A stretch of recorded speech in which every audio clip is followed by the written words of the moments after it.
Nous remettons la parole à Alain Douk pour la dénonciation de ce vendredi matin.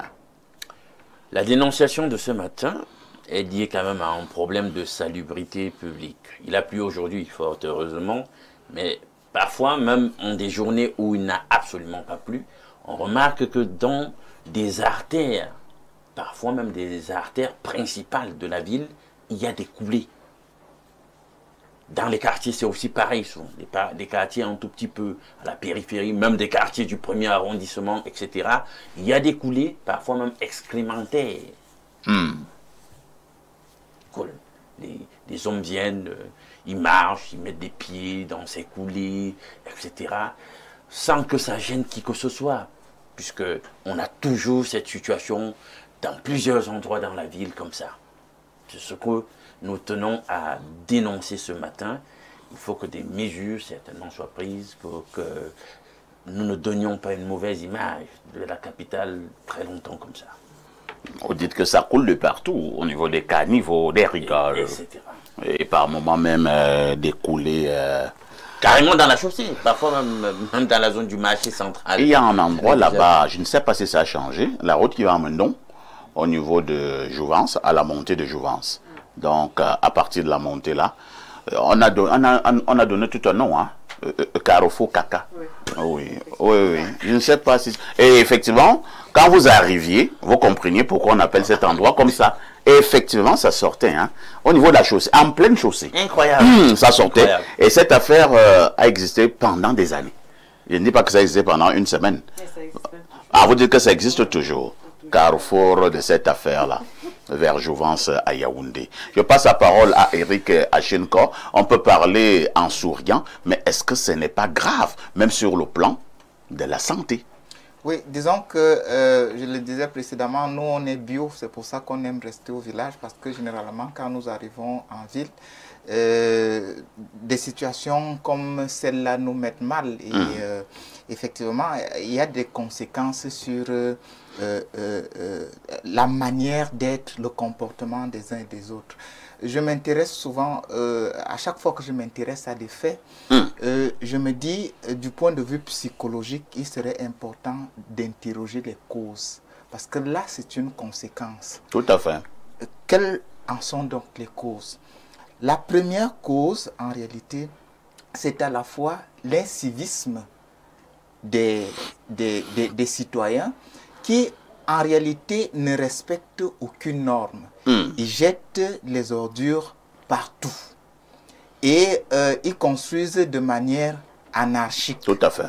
Et les gens, par moments, savent souvent très bien que en faisant ceci ou cela, ça ne cadre même pas avec la norme. Et ça, c'est perceptible. Tout le monde peut le voir. Et le bon sens, en réalité, exige qu'on ne fasse pas ci ou qu'on ne fasse pas ça.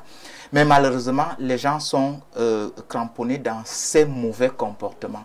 Mais en réalité, quand on parle de comportement encore, qui est supposé centrer, cadrer les comportements des gens? C'est celui qui est à la tête du juridique, celui qui impulse les politiques.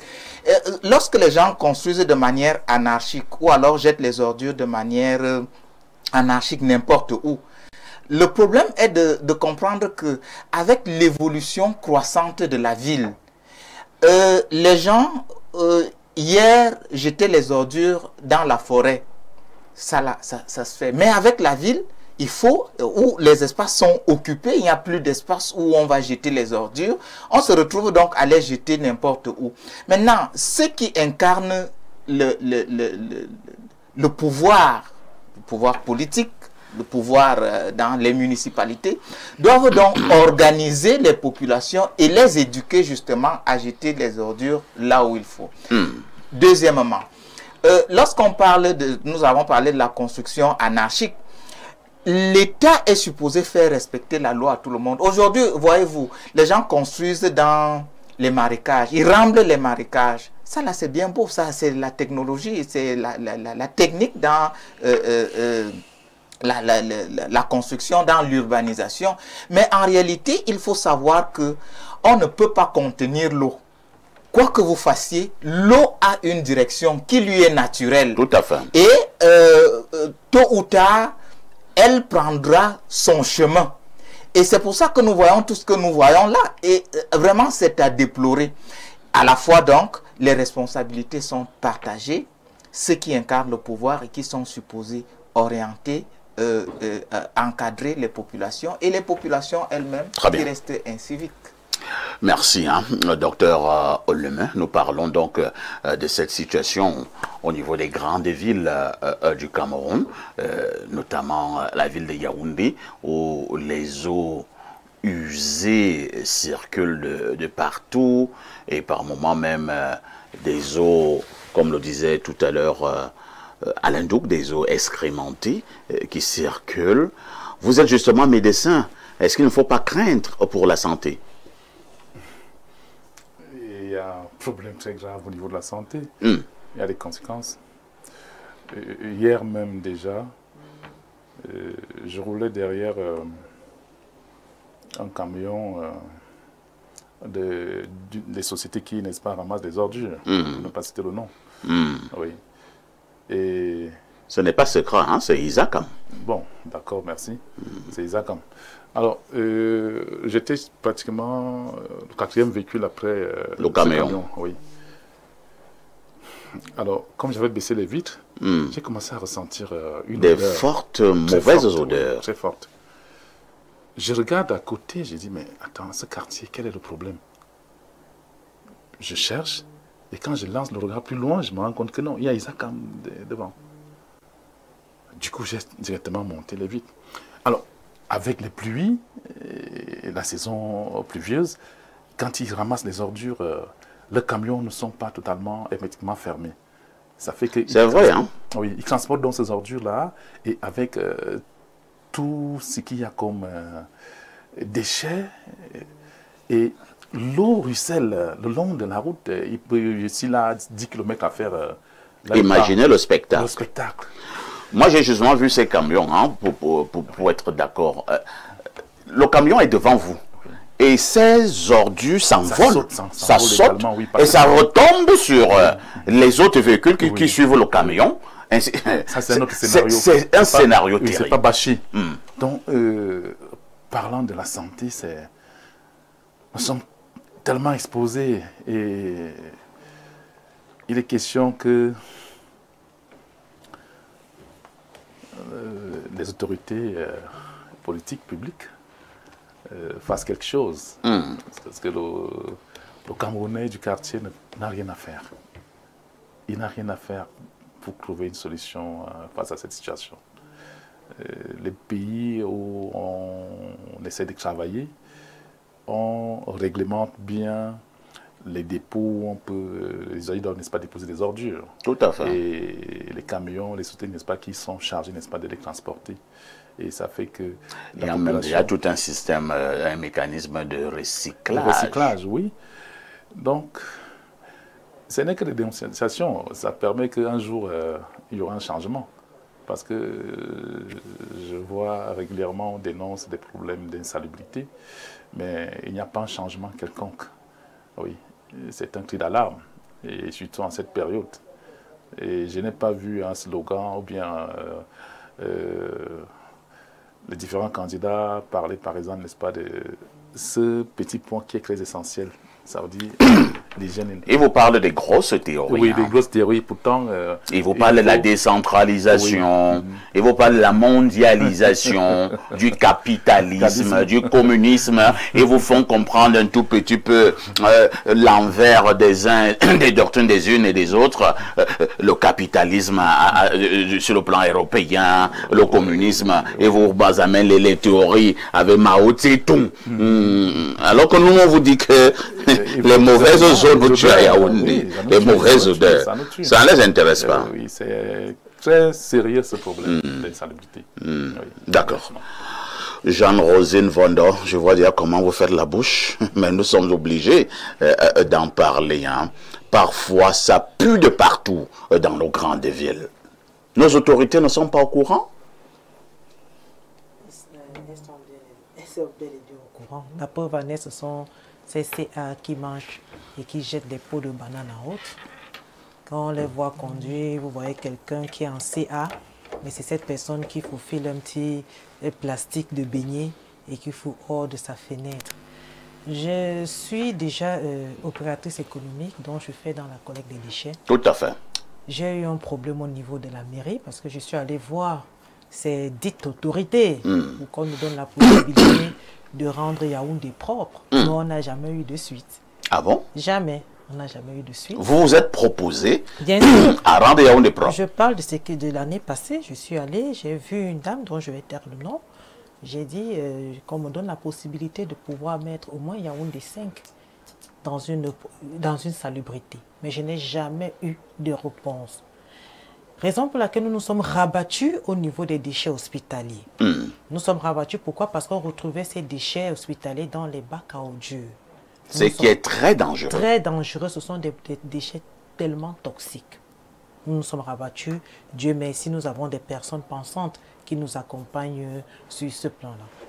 Lorsque Alain Do parle de cette insalubrité, c'est un problème que nous, les Camerounais, nous sommes la cause. Vous savez, dans les ménages, il faudrait qu'on puisse sensibiliser. Déjà à partir des tris des déchets. À la maison, nous produisons des déchets ménagers, des déchets assimilés, des déchets souillés. Donc, il faudrait déjà qu'il y ait une sensibilisation au niveau des ménages pour que nous puissions savoir pourquoi est-ce qu'on doit mettre, lorsqu'un enfant s'est peut-être blessé à la maison, on a utilisé du coton qui s'est souillé de sang, ou est-ce qu'on doit mettre, est-ce qu'on doit mélanger avec les peaux de banane, les peaux de plantain? Non, il faudrait qu'on le fasse. Et déjà aussi, il faudrait qu'on ait ce qu'on appelle la participation communautaire. Aller dans les quartiers, nous avons des chefs de bloc, des chefs de quartier. Et les personnes qui sont en charge d'hygiène et assainissement devraient aller rencontrer ces autorités pour pouvoir leur expliquer comment est-ce que ça doit se gérer. Donc, nous sommes déjà une des causes, nous les ménages. Et de deux, nous avons des autorités qui se disent « Ah, moi j'habite dans un quartier chic, je m'en fous de Likjoa, je m'en fous de Manguier, je m'en fous de Tambafia, que ce soit propre ou pas, je m'en fous. » On ne met pas des bacs à ordures dans ces 10 quartiers. Moi, je le dis parce que je fais toujours mon sondage. Lorsque nous allons de quartier en quartier pour pouvoir mettre de la propreté, nous retrouvons des quartiers qui n'en ont pas. Mais, lorsque vous arrivez au niveau du quartier Bastos, il y a tout un bac à ordures qui est là. On jette des déchets et il y a des personnes qui s'en chargent déjà comme un commerce, qui viennent trier. Et vous voyez, du coup, il y a un problème sur le niveau de la santé publique. Donc, ce problème ne concerne pas seulement d'autres personnes, mais nous tous, nous sommes concernés. Il faudrait qu'on sache que cette insalubrité, c'est elle qui provoque les maladies telles que la cirrhose de foie. Lorsque vous avez l'infection pulmonaire, lorsque vous avez la tuberculose, vous voyez quelqu'un, comme l'a dit Dr Lemay, un camion d'Isacam qui est en train de passer et qui laisse des odeurs nauséabondes. Vous qui êtes et l'eau qui ruisselle. Voilà. L'eau qui ruisselle, c'est pourquoi? Parce qu'on n'a pas de rigole. L'eau cherche le passage, on n'en a pas. Mais du coup, je constate que ces jours-ci, on provoque des rigoles. Je me dis peut-être il y a un événement qui arrive, je ne sais pas. Mais c'est quel événement? Ah, moi, je ne sais pas, parfait. Il y a un événement qui sera là le 12. Moi, je vois des gens créer des rigoles. Il y a un rapport avec les rigoles? Oui, il y a un rapport. Parce que les gens se sont plaints, on n'a pas de route, on n'a pas ceci, on crée des rigoles. Mais ce qui est sûr et certain, c'est que lorsqu'on crée ces rigoles, on provoque des bouchées. Les chaussées sont bouchées parce qu'on passe le temps à verser la terre un peu de partout. On dit non, on élargit la route. Vous voyez? Donc, cette eau-là qui cherche une direction se met donc aussi à détruire.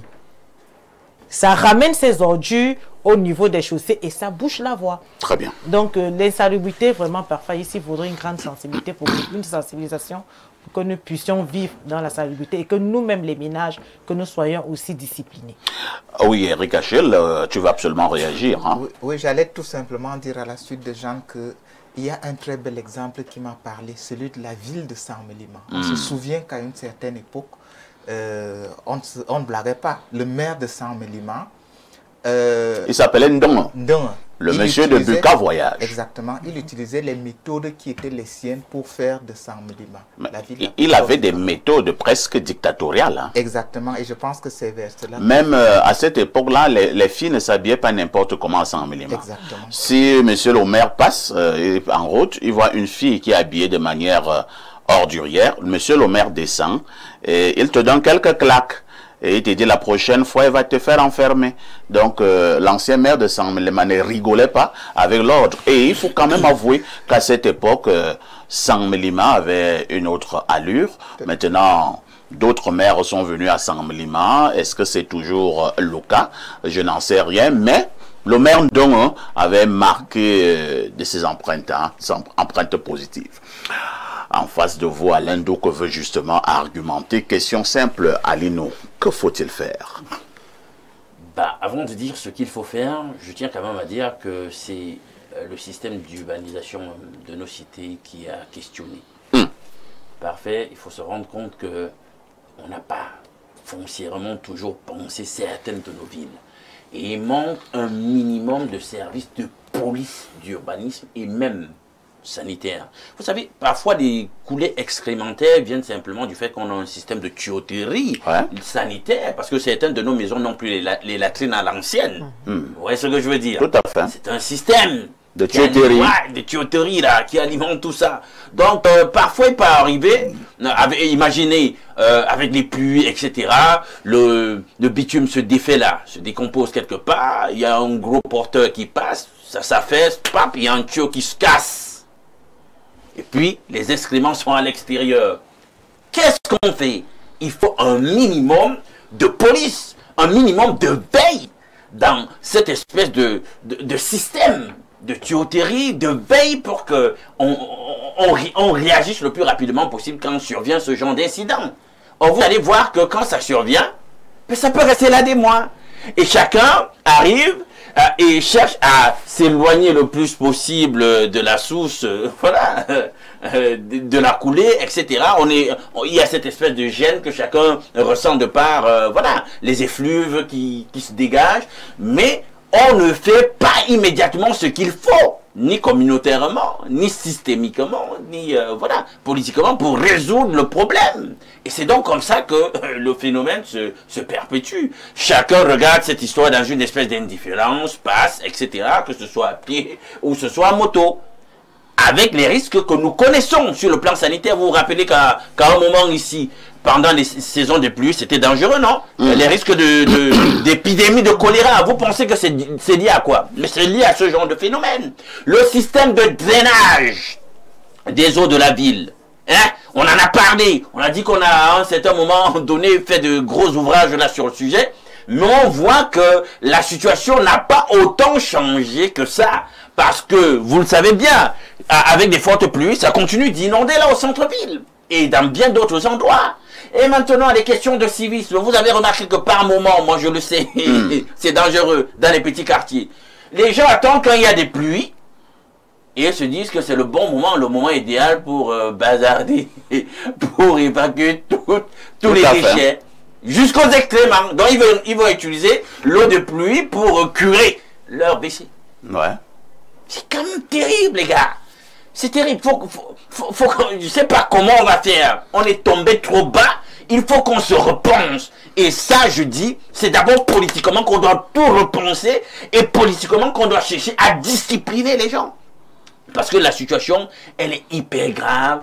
On doit repenser tout, éduquer les masses à adopter un certain type de comportements qui ne sont pas vraiment des comportements civiques, il faut le dire, parce qu'on a vu dernièrement ici avec le civisme que le civisme touchait une pléthore des dimensions de la vie sociale et de la socialisation. Donc il faut qu'on redevienne civique, qu'on se repense chacun à son niveau, fasse l'effort de rendre potable nos réalités sociales, nos réalités sanitaires, nos réalités urbaines. Parce que c'est de ça qu'il s'agit. Il faut que ça change. Merci, hein, Alain Ndouk. Il faut que ça change. Et pour que ça change, on va également compter avec notre messagerie qui explose.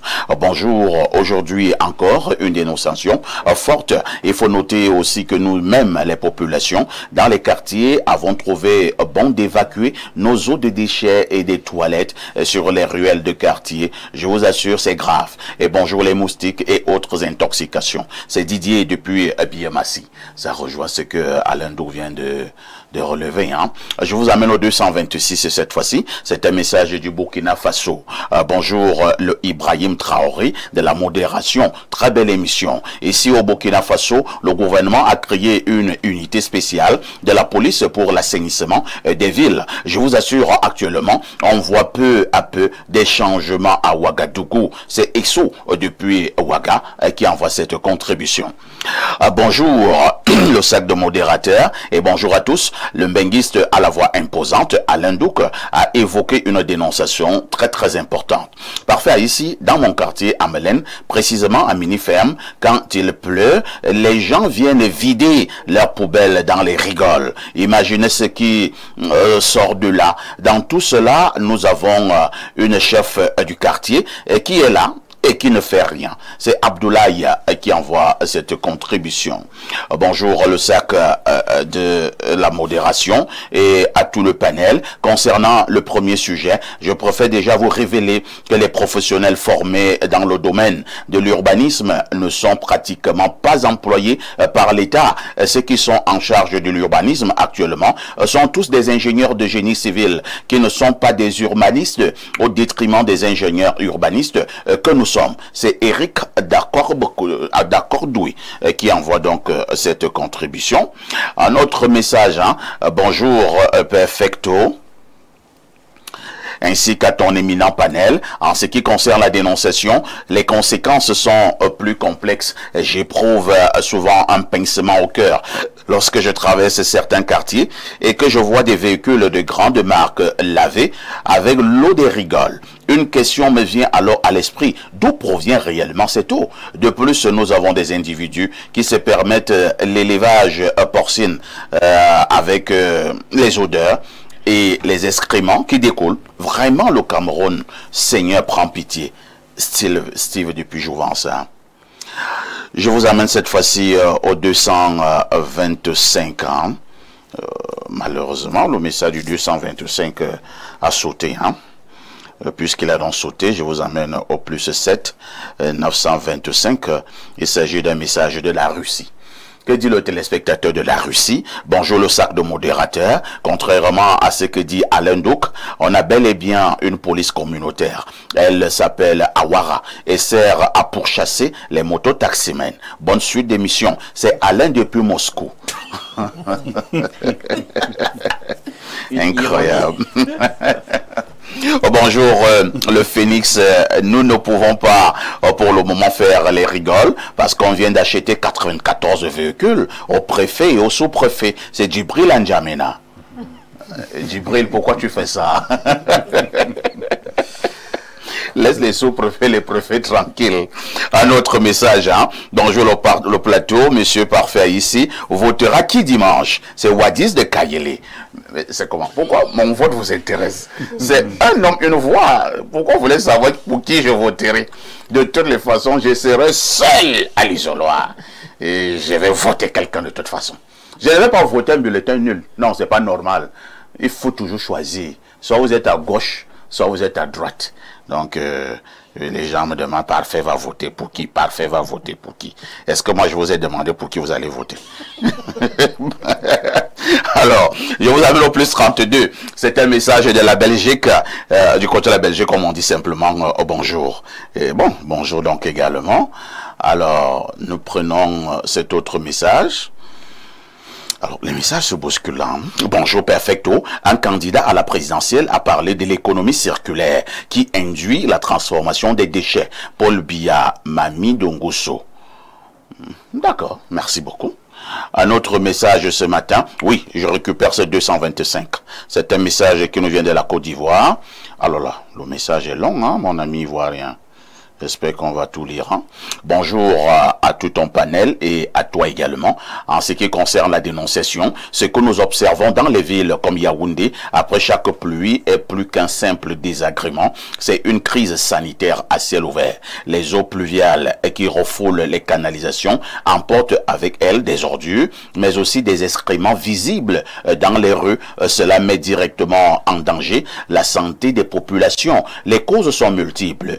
Urbanisme urbanisme anarchique sans étude de sol, ni respect des plans d'urbanisme, canalisation au boucher par l'incivisme des citoyens qui jettent les déchets dans les rigoles, manque de suivi et d'entretien des systèmes d'assainissement, insuffisance ou inefficacité de la collecte des ordures par ISACAM, silence ou inaction des autorités locales et municipales, pourtant censées protéger les populations. Les conséquences sont graves. Propagation des maladies hydriques, choléra, typhoïde, infections cutanées, insalubrité générale et perte des dignités humaines. L'État, les élus locaux et les citoyens sont tous responsables, mais il faut des politiques publiques rigoureuses, des sanctions pour les contrevenants, mais aussi un réveil citoyen, parce qu'on ne peut pas parler de développement quand nos enfants marchent dans les excréments. Bonne journée. C'est Mathieu à Angola.